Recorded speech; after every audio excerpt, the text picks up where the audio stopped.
Conhece esse produto?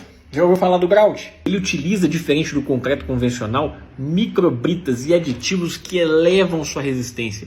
Inclusive, essa característica dele autonivelante promove uma situação de preenchimento em locais que, de forma alguma, conseguiria ser feito com concreto convencional.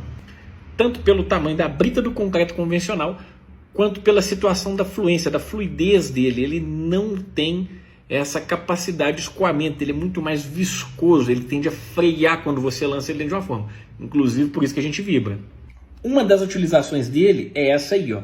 Enchimento de situações onde você precisa criar uma bica. Olha só que legal, a forma ali está na frente e mesmo lançando na frente, o grout ele vai até embaixo daquela chapa de base que sustenta um pilar, que sustenta um mezanino e preenche, criando ali uma espécie de sócolo, de calço para essa chapa e um calço com a resistência elevadíssima.